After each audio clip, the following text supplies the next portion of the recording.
Hi, everybody. Dr. Zach here. Hope that you're all having a wonderful day.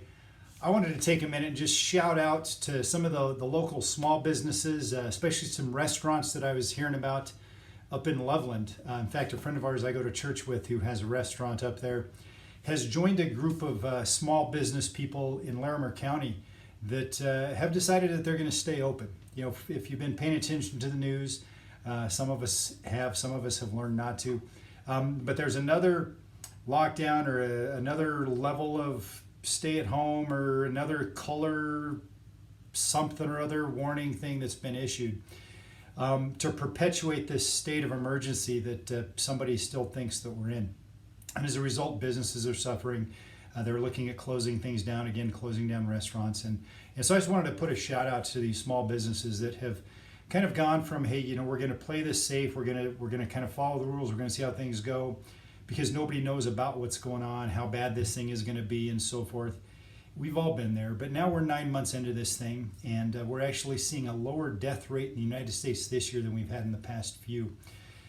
If this were a true pandemic, our death toll numbers would be up.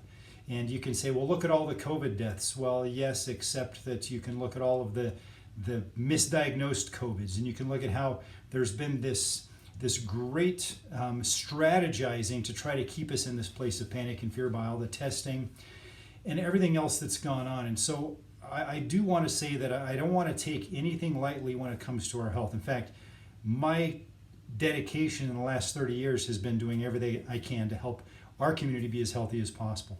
And I think that comes with understanding the truth. And the truth is that we're not in an emergency right now, at least not related to a COVID-19 virus. We are in an emergency because of tyranny that's being exercised upon us. And so I'm really glad to see that there's some businesses that have said, you know, the holidays are coming up and our employees need a paycheck. Our employees need a job so they can buy gifts for their family, so that they can actually put a roof over their family. And so I applaud these small businesses that are doing this. I applaud any business that's been able to stay open during this time. And I just want to let people know that it's been a challenge. There's been lots of uncertainty, lots of hoops that we've had to jump through. And I'm really kind of glad to see that a lot of people are getting frustrated with that. So I'm not here to stir up any kind of an overthrow or our own kind of rebellion, but I do want to say that it is good to see some people standing up, because I think that we've been laying down for a long, long time. So anyway, with that, I just wanted to share that I was excited about those people. And I don't want to, again, take things lightly. I don't want to say go out and be reckless, but I do want to share an article I think is really important for us in looking at just what kind of risk do we put people out at if we don't have any symptoms and we're out in the public. And this is actually an article that came out of Wuhan, China. And they're looking at things now, 9, 10, 11 months post the beginning of the outbreak there. And so what they did was they actually did a screening on nearly 10 million residents in that city. So this is basically everybody that's over 6. And they went in and they looked at the people, and they found out that among the people that were asymptomatic that had tested positive, there were 0 positive tests among the people that they had contact with.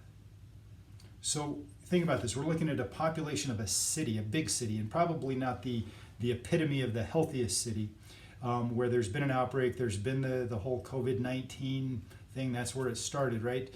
And so we're taking a look at a massive group of that population, a great majority of that city. And in fact, it said it's about 92.9% of all the residents over 6 years of age. So we've taken a big chunk of that city. And what we're seeing is that there were no positive tests among 1,174 close contacts of the asymptomatic cases. So what that tells me is that whether or not I'm positive or you're negative or I'm negative, if we don't have symptoms, we're not putting people at risk. We're not. So we need to get to the points where we stop living in this panic and stop living in isolation and stop pretending like we can't have contact with our friends and our family members, and recognize that it's time for us to put this thing to rest. It's been going on for a long time. We've added as much fuel to this thing as we possibly can, and it's sputtering out of gas. We're seeing increased numbers in hospitals now. We're seeing increased cases of different things because guess what? We've been locked up for the last 9 months. We've been compromising our immune system. We've been dealing with poor mental health issues because of all of the nuttiness that we've been going through. And nobody should be surprised that our immune systems are compromised or we're more vulnerable. And so we still have a population that has high risks for all kinds of different comorbid diseases, and infections do put them in a vulnerable place. And so we are seeing more people show up in the hospitals.